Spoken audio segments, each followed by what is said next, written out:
तो hello everyone, आपका एक नए वीडियो में स्वागत करता हूं। तो सीक्वल से मुंह तोड़ जवाब, और ये चीज़ मैं किसके लिए कह रहा हूं, ये आप लोगों को इस चीज़ के अंदर पता लगने वाला है। मैंने सनी पाजी, अजय देवगन और अक्षय कुमार, इन तीनों के ही फोटोज़ आप लोगों को थंबनेल में देखने को मिले होंगे।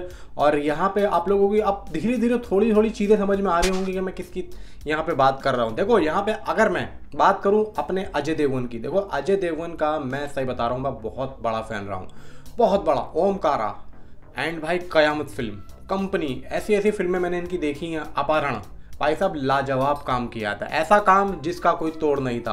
और ऐसे कमर्शियल सिनेमा में से निकल के एक रियलिस्टिक सिनेमा को इन्होंने अपनाया, और एकदम ऐसा अपनाया कि इन्होंने एक तरीके से सिनेमा को ही चेंज कर दिया। यानी कि एक टाइम पे, आज के वक्त में जब मनोज वाजपेयी इस तरीके का सिनेमा करते हैं, और जब वो आए थे तो उनको भी इतनी समझ नहीं थी कि कमर्शियल सिनेमा ही चल रहा है, मैं अपनी रियलिस्टिक को कैसे यहाँ पे घुसा पाऊंगा और यहाँ पे अपने आप को एक अलग तरीके से रख पाऊंगा। तो ये अजय देवगन ही थे जिन्होंने इस चीज़ को शुरू किया, और फिर उसके बाद में जिस तरीके से यहाँ पे निखर के आया अजय देवगन, तो भाई लाजवाब काम किया। लेकिन यहाँ पे जो वो सीक्वल का फंडा लेके आए, जब से रोहित शेट्टी उनकी ज़िंदगी में आए, मतलब गोलमाल के, सिंघम के, ठीक है, फिर अभी रेड 2, दे दे प्यार दे 2, सन ऑफ सरदार 2, उसके बाद में कौन कौन से 2। मुझे तो ऐसा लगता है कि इनकी ज़िंदगी में इतने 2 आ रहे हैं, कहीं ऐसा ना हो कि एक बीवी और हो जाए जिसको लेके ये भी कहा जाए कि वाइफ 2। और इसी तरीके से अक्षय कुमार हैं, अक्षय कुमार भी एकदम सेफ गेम खेलते हैं, एल गार्ड लगा के इस तरीके से मैदान में भागते हैं कि अपना काम भी हो जाए और बॉल भी ना लगे। वो तो भाई साहब पान के पत्ते पे खाना रखे खाते हैं कि मुझे धोना ही ना पड़े। उनकी ज़िंदगी में भी काफ़ी ज़्यादा सीक्वल है, बहुत सारे सीक्वल है भाई साहब। उनके तो इतने सीक्वल हैं कि मुझे नाम भी ध्यान नहीं है। जैसे कि अभी हाल फिलहाल में आप देख लो भाई, जो सीक्वल नहीं भी है उसको भी ज़बरदस्ती सीक्वल यहाँ पे बना के डाल दिया भाई, केसरी 2। अक्षय कुमार का भी भाई मैं बहुत तगड़ा फ़ैन रहा हूँ, बहुत ही तगड़ा। और यहाँ पे अक्षय कुमार की मैं खिलाड़ी तू अनाड़ी और खिलाड़ियों का खिलाड़ी, भाई साहब ऐसी फिल्में देख देख के तो हम बड़े हुए हैं जिनको सोचते हुए भी आज गूज बम आ जाते हैं। मतलब मज़ा आता था भाई साहब। अक्षय कुमार की हेरा फेरी देख लो, और क्या क्या मतलब लाजवाब फिल्म है। आज के टाइम पे इन दोनों को क्या हो गया, ये सिर्फ और सिर्फ दोनों ही सीक्वल के पीछे क्यों भाग रहे हैं। और चलो भागना भी सीक्वल के पीछे है तो ऐसी फिल्में करो कि जो अच्छी हो, जिनके सीक्वल का बनने का इंतज़ार पब्लिक कर रही हो। अब जिनका इंतज़ार सीक्वल का मतलब पब्लिक कर रही है, वो इनकी बन नहीं रही है। कौन हेरा फेरी, कभी कुछ आ जाता है, कभी कुछ आ जाता है, तो वो मुझे नहीं लगता है कि वो इनकी किस्मत में है ही नहीं। और वो अब मुझे बहुत ज़्यादा यहाँ पे मुश्किल लग रहा है कि शायद परेश रावल के बिना अब ये मूवी आ भी पाएगी। तो ठीक यह है कि जिसकी समझ है वो मूवी बन नहीं पा रही है, और जिसकी समझ नहीं है, जो कि सीक्वल नहीं आने चाहिए, उनके सीक्वल्स आ रहे हैं, ठीक है। तो यहाँ पे ये चीज़ समझनी काफ़ी ज़्यादा ज़रूरी है, और ये चीज़ समझी है भाई साहब सनी देओल साहब ने। अब आप यहाँ पे देखो, इन दोनों को साइड में रख दो, सनी देओल साहब को अकेला सामने खड़ा करो। अब ये सोचने की कोशिश करो कि यहाँ पे सनी देओल साहब भी सीक्वल कर रहे हैं। क्या गदर 2 आई, सीक्वल थी 550 करोड़। आप मुझे ये बता दो, इन दोनों में से किसी ने भी सीक्वल करके 550 क्या 300-400 करोड़ भी मारे हैं?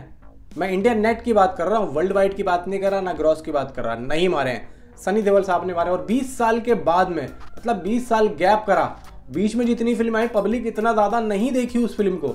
आप ये देखो, गदर को देखा, गदर ने 550 करोड़ से ऊपर का यहाँ पे भाई साहब इंडियन नेट कलेक्शन किया। क्या था वो? सीक्वल ही तो था। तो सीक्वल ऐसे करो कि सीक्वल से मुंह तोड़ जवाब मिले सामने वाले को, और यही चीज़ सनी देओल साहब ने की। अब आप देखो, उसके बाद में अभी जाट 2 आ रही है, तो ये भी सीक्वल है भाई। जाट अच्छी चली तो जाट 2 इसलिए तो अनाउंस हुई। अब आप क्यों सोच रहे हो कि जाट जिस तरीके से आई है क्या वैसे ही जाट 2 होगी? नहीं, जाट 2 इस बार इतनी बड़ी फिल्म निकलेगी, इतनी बड़ी फिल्म निकलेगी कि 500 करोड़ नेट वो करने की क्षमता रखेगी, क्योंकि उसमें इतना ज़्यादा पोटेंशियल होगा, मेथी डालेगा। बॉर्डर 2 देख लो भाई, बॉर्डर 2 भाई साहब one of the much awaited movie बनती जा रही है लोगों की, और अभी से ही उसका बुक माई शो इंटरेस्ट इतना ज़बरदस्त हाई रेटेड में जा रहा है कि क्या ही कहने। बॉर्डर 2 आज के टाइम पे अगर आप रिलीज़ कर दो, अगर फिल्म बन चुकी होती तो फिल्म आज अगर रिलीज़ होती तो आप सोच भी नहीं सकते हो कि उसकी क्या बॉक्स ऑफिस कलेक्शन जाती इंडिया नेट। मैं कहता हूँ कि 1000 करोड़ इंडिया नेट उस मूवी की जा सकती थी, जिस टाइम पे आज जो माहौल चल रहा है इस टाइम पे इंडिया को लेके, इंडिया के अंदर। तो आप ये सोच के चलो, इसको बोलते हैं सीक्वल की समझ। जो फिल्में अच्छी हैं, जो फिल्में अच्छी चल चुकी हैं, अब इस तरीके से सनी देओल साहब ने तो बहुत सारी फिल्में ऐसी की हैं, बहुत सारी फिल्में की हैं, लेकिन फिर भी अभी तक उसके सीक्वल उन्होंने नहीं किए हैं। ऐसी, और मैं ऐसी भी दिखा दूँ शायद जो आपने नहीं भी देखी होंगी, और जो देखी होंगी, जैसे कि माँ तुझे सलाम, वो फिल्म का सीक्वल उन्होंने नहीं बनाया, लेकिन जो और भी ज़्यादा अच्छी थी, यानी कि बॉर्डर हो गई, ठीक है। अभी तो देखो बहुत सारी फिल्में हैं, अभी तो यहाँ पे लोग बाग कह रहे हैं भाई दामिनी 2 भी लाओ, घातक 2 भी लाओ, ये सब फिल्में लेके आओ। अगर मान के चलो ये सब फिल्में आ गई मतलब सीक्वल में, तो आप सोच के देखो भाई साहब बॉक्स ऑफिस के तो चिथड़े चिथड़े उड़ जाएंगे। तो सीक्वल के नाम पे जिस तरीके से ये लोग अपना जो है काम कर रहे हैं और बहुत ही सेफ गेम खेल रहे हैं, तो भाई साहब अगर सीक्वल करना है तो कम से कम ऐसे करो जो कि यहाँ पे पब्लिक को मज़ा भी आए, वरना तो आप सिर्फ और सिर्फ नॉर्मल तरीके से सीक्वल करे जा रहे हो। बताओ दे दे प्यार दे 2 और केसरी चैप्टर 2 ज़बरदस्ती नाम उसका चेपा गया, क्या ज़रूरत थी उसकी इस तरीके से करने की, मुझे ज़रा बताओ।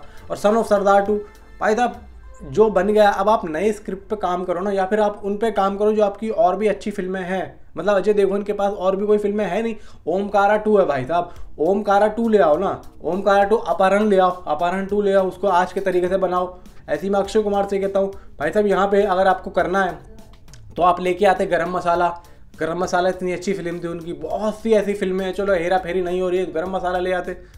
तो यहाँ पे इन चीज़ों को समझ पाना बहुत ज़्यादा मुश्किल होता है। जो समझ लेता है ना भाई साहब वो आगे निकल जाता है, और ये चीज़ सनी देओल साहब ने समझी है। और यही चीज़ यहाँ पे अगर होगी तो मैं कहता हूँ भाई साहब बहुत ही ज़बरदस्त तरीके से एक्टर यहाँ पे निकलेगा। और यहाँ पे नीचे कमेंट में मुझे ज़रूर बताओ कि मैं जो कह रहा हूँ आपकी समझ में आ रहा है या नहीं आ रहा। मिलता हूँ आपसे अगली किसी वीडियो में। Thanks for watching.